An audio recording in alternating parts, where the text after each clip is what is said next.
Hello friends, स्वागत है आपका हमारे चैनल में। तो आप लोग कैसे हैं? आशा करते हैं आप लोग बहुत ही अच्छे होंगे और अपने अपने पढ़ाई में व्यस्त होंगे। तो आज का जो हमारा टॉपिक है वो है बाघ परियोजना, प्रोजेक्ट टाइगर। तो चलिए शुरू करते हैं आज के इस टॉपिक को, जिससे संबंधित क्वेश्चन बिहार की विभिन्न परीक्षाओं में आते रहते हैं या किसी भी कॉम्पिटिटिव एग्जाम में आते रहते हैं। तो चलिए शुरू करते हैं इस टॉपिक को। तो ये है, वन्य जीवन संरचना में बाघ टाइगर एक महत्वपूर्ण जंगली जाति है, जो कि 1973 में अधिकारियों ने पाया कि देश में 20वीं शताब्दी के आरंभ में बाघों की संख्या अनुमानित संख्या 5500 से घटकर मात्र 1827 रह गई थी। और बाघों को मारकर उनके व्यापार के लिए चोरी करना, आवासीय स्थलों का सिकुड़ना, भोजन के लिए आवश्यक जंगली उपजातियों की संख्या कम होना और जनसंख्या में वृद्धि बाघों की घटती संख्या के मुख्य कारण है।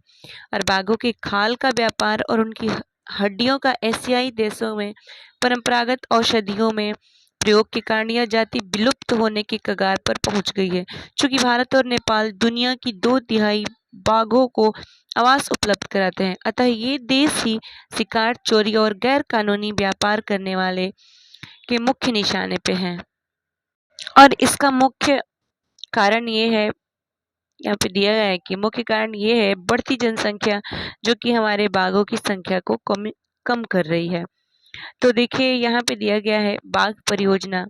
बाघ परियोजना विश्व की बेहतरीन वन्य जीव परियोजनाओं में से एक है और इसकी शुरुआत 1973 में हुई थी। और शुरू में इसमें बहुत सफलता प्राप्त हुई, क्योंकि बाघों की संख्या बढ़कर 1985 में 4002 और 1989 में 4334 हो गई। परंतु 1993 में इसकी संख्या घटकर 3600 तक पहुंच गई। भारत में 37,761 वर्ग किलोमीटर पर फैले हुए 27 बाघ रिजर्व हैं। और बाघ संरक्षण मात्र एक संकटग्रस्त जाति को बचाने का प्रयास नहीं है, अपितु इसके बहुत उद्देश्य बहुत बड़े आकार के जैव जाति को बचाना भी है। उत्तरांचल में कार्बेट राष्ट्रीय उद्यान, पश्चिम बंगाल में सुंदर वन राष्ट्रीय उद्यान और मध्य प्रदेश में बांधवगढ़ राष्ट्रीय उद्यान और राजस्थान में सरिस्का वन्य जीव पशु विहार और असम में मानस बाघ रिजर्व और केरल में पेरियार बाघ रिजर्व भारत में बाघ संरक्षण परियोजना के उदाहरण है, जो कि हमारी बाघों की रक्षा करते हैं। और ये है, यहाँ पे दिया गया है, क्या आप जानते हैं? इससे संबंधित महत्वपूर्ण बहुत क्वेश्चन परीक्षाओं में आता रहता है। तो यहाँ पे लिखा है कि कैमरून के बोरोरो जनजाति के लोग स्वयं शिकार के बदले शेरों द्वारा किए गए शिकार पर धावा बोलते हैं और इससे शेरों की संख्या में कमी आती है। इस प्रकार के शिकार को क्लेटोपैरासाइटिज्म कहते हैं।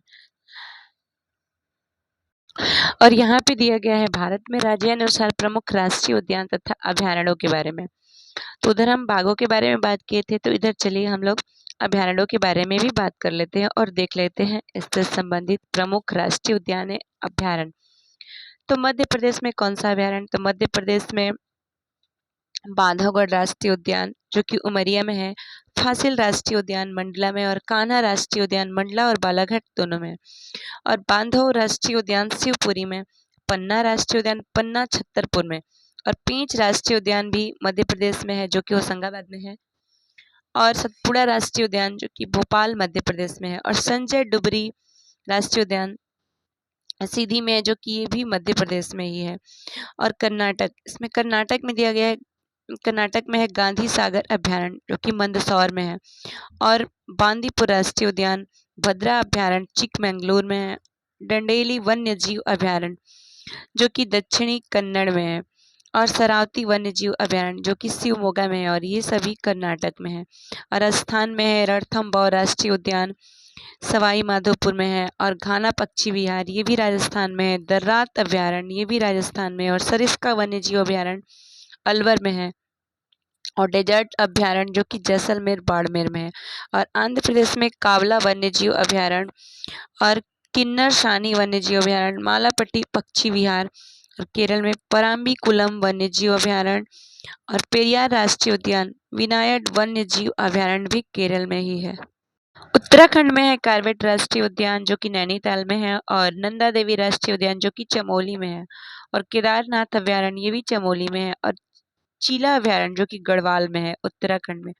उत्तर प्रदेश में दुधवा राष्ट्रीय उद्यान लखीमपुर खीरी में है, और चंद्रप्रभा अभयारण्य जो कि वाराणसी में है, और असम में काजीरंगा राष्ट्रीय उद्यान शिवसागर नौगांव में है, और मानस वन्य जीव अभयारण्य जो कि ग्वालपाड़ा में है, और सोनाई रूपा वन्य जीव अभयारण्य जो कि दरांग में है, और ये सभी असम में है। और झारखंड में हजारीबाग वन्य जीव अभयारण्य, पलामू वन्य जीव अभयारण्य, डालमा वन्य जीव अभयारण्य, तमिलनाडु में मुदुमलाई वन्य जीव अभयारण्य, अन्नामलाई बाघ अभयारण्य, और गुंडी राष्ट्रीय उद्यान जो कि चेन्नई में है, और महाराष्ट्र में बोरीवली राष्ट्रीय उद्यान, टोडोवा राष्ट्रीय उद्यान, और डाकना अभयारण्य ये सभी भी महाराष्ट्र में है। और गुजरात का है गिर राष्ट्रीय उद्यान जो कि जूनागढ़ में है, और बलवाड़ा राष्ट्रीय उद्यान जो कि भावनगर में है गुजरात के। और अगला है हिमाचल प्रदेश जो कि रोहिला राष्ट्रीय उद्यान यहीं पे है, और शिकारी देवी वन्य जीव अभयारण्य भी हिमाचल प्रदेश में है। और पश्चिम बंगाल में है जल्दापारा वन्य जीव अभयारण्य जलपाईगुड़ी में, सुंदरवन टाइगर रिजर्व जो कि 24 परगना पश्चिम बंगाल में है। अरुणाचल प्रदेश का अरुणाचल प्रदेश वन्य जीव अभयारण्य कामेंगा, और वनदफा वन्य जीव अभयारण्य जो कि तिरप में है। और उड़ीसा का है सिमलीपाल राष्ट्रीय उद्यान मयूरगंज में, और चिल्का अभयारण्य पुरी में। तो फ्रेंड्स, आपको ये क्वेश्चन कैसा लगा, ये टॉपिक कैसा लगा, हमको कमेंट बॉक्स में ज़रूर बताइएगा। और वीडियो अच्छी लगी हो तो वीडियो को लाइक करिएगा, शेयर करिएगा, और कमेंट ज़रूर करिएगा। मिलते हैं नेक्स्ट वीडियो में, तब तक के लिए बाय बाय, धन्यवाद।